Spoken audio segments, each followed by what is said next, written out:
You know, behind every light switch, every time you charge your phone, there's this colossal invisible auction happening every single second of every single day. We're about to pull back the curtain on this hidden world of electricity markets, the system that, well, keeps our entire world powered up. It seems so simple, doesn't it? You use power, you pay a bill.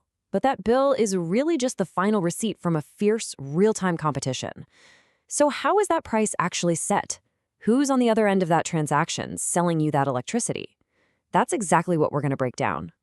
Okay, so before we even get to the money, we have to talk about the physics.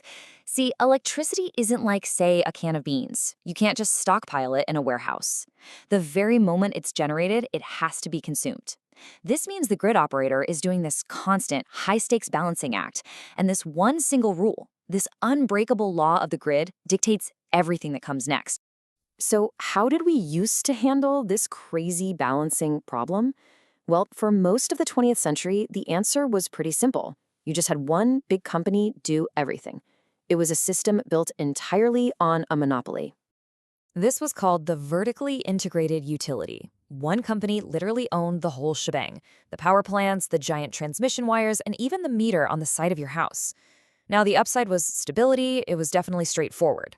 For a long time, people thought of this as a natural monopoly. I mean, it would be crazy wasteful to build a second set of power lines everywhere, right? But the downsides were huge. With zero competition, there wasn't much reason to innovate or be efficient.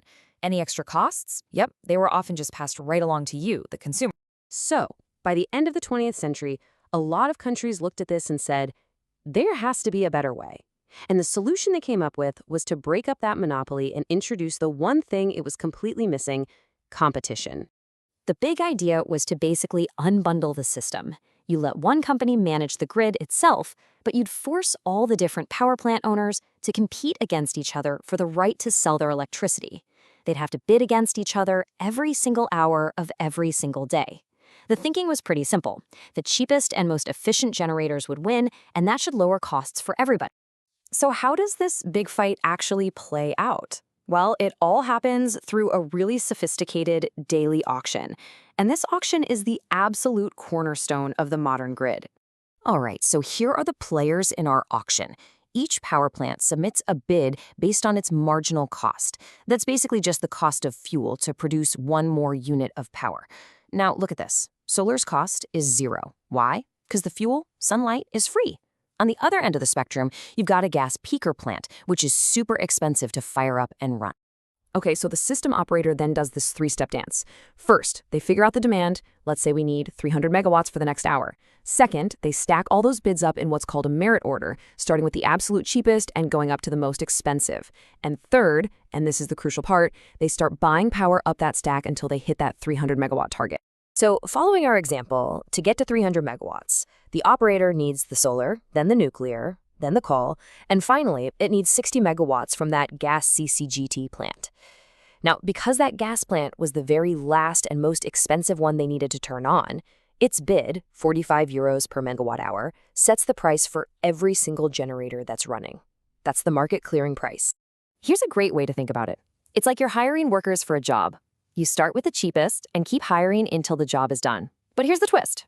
Everyone gets paid the wage of that final, most expensive person you had to hire. It's a clever system, really. It makes sure there's always enough power, and it gives everyone an incentive to bid their true lowest cost. It also sends this crystal clear signal about how much it costs to make that very next bit of energy. So, moving from that old monopoly to this competitive market, that was a huge, huge shift. And like any major change, it came with some incredible benefits, but also some brand new challenges. So the market era definitely brought faster innovation and, on average, lower costs. That's a huge win. But here's the trade-off.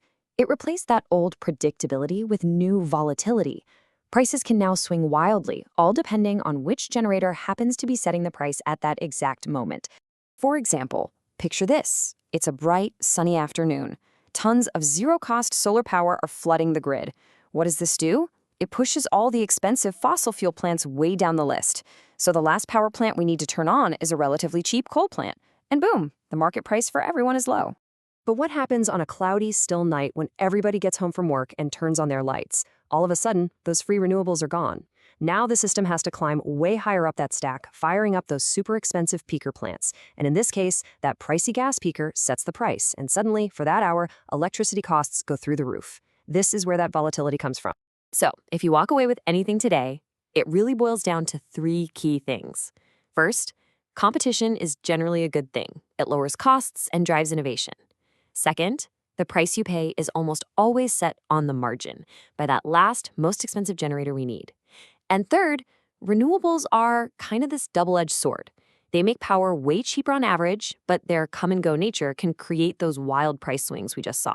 And all of this leaves us with a really critical question for the future. You see, this whole auction system was designed for predictable, controllable power plants. As we shift to a world powered by wind and solar that are, well, intermittent, the old rules might not be enough. The huge challenge now is figuring out how to design new markets that can handle this new reality and make sure the lights stay on for everyone 24/7, affordably and reliably.